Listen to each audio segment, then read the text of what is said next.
জুলাই সনদ এবং জুলাই ঘোষণা এই দুইটা নিয়ে ব্যাপক আলোচনা হচ্ছে। কালকে সরকার ডক্টর ইউনূস আনুষ্ঠানিকভাবে জুলাই ঘোষণাপত্রটা দিবেন, জুলাই ঘোষণাটা জানিয়ে দিবেন। দেখুন, জুলাই ঘোষণা এবং সনদ নিয়ে অনেকের মধ্যে কনফিউশন আছে, কোনটা কি, সনদ কি, ঘোষণাপত্র কি, এটা আসলে অনেকেই বুঝতেই চান না।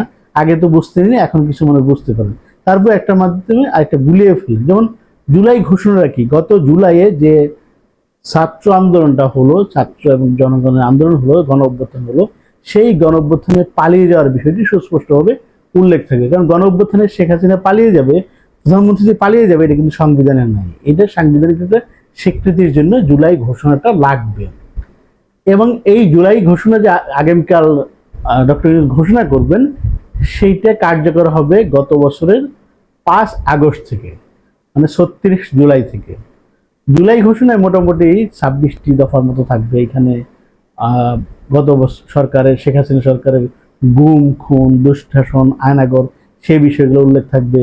শেখ মুজিবুর রহমানের নাম থাকবে এবং সে কিভাবে স্বৈর শাসক হয়ে উঠলেন, একদলীয় বাকশাল কায়েম করলেন, সেটা থাকবে।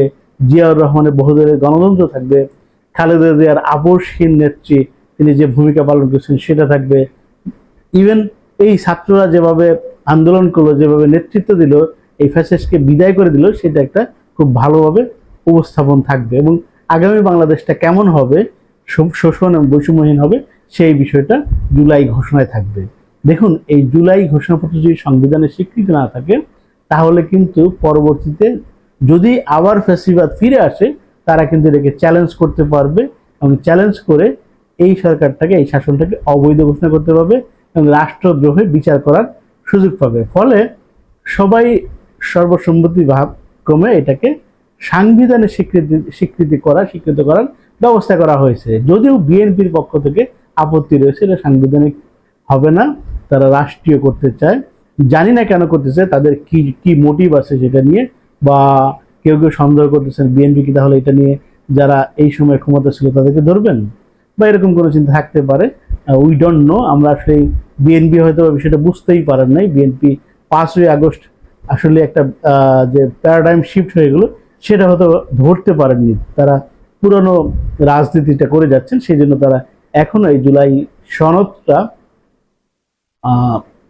জুলাই ঘোষণাটা সংবিধানে অন্তর্ভুক্ত করার বিরোধী। তবে জুলাই ঘোষণাটা যেভাবে দেওয়া হবে, সেটা কিন্তু সংবিধানে অন্তর্ভুক্ত থাকবে। যেমন স্বাধীনতার ঘোষণাটা যেভাবে সংবিধানে অন্তর্ভুক্ত করা হয়েছে, ঠিক সেভাবেই জুলাই ঘোষণাটাকে সংবিধানে অন্তর্ভুক্ত থাকবে। এবং সারা জীবনের জন্য যারা এই যে জুলাই আন্দোলন করেছেন, সেটা একটা খুব গৌরবজনক বিষয় হিসেবে সংবিধানে উল্লেখ থাকবে।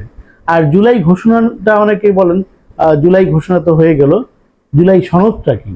জুলাই সনদ হচ্ছে, জুলাই এই যে ফেসিবাদ ব্যবস্থা কায়েম হয়েছিল, একটা চোরের শাসন, একটা মাফিয়াতন্ত্র কায়েম হয়েছিল, এই মাফিয়াতন্ত্রের বিলোপ করে যেই সব আইন এবং বিধান দ্বারা, যেসব সিস্টেম দ্বারা এটা রোধ করা যাবে, সেইটাই হচ্ছে জুলাই সনদ। সেটা করতেছে হচ্ছে ঐক্যমত কমিশন, সেটা করতেছে, আর সরকার করতেছে উপদেষ্টা জুলাই ঘোষণা। তো আশা করি এই বিষয়টা পরিষ্কার হয়ে গেল, জুলাই ঘোষণা এবং সনদ কি। আশা করি আপনারা এরপরে বিষয়টা আর গুলিয়ে ফেলবেন না। ধন্যবাদ।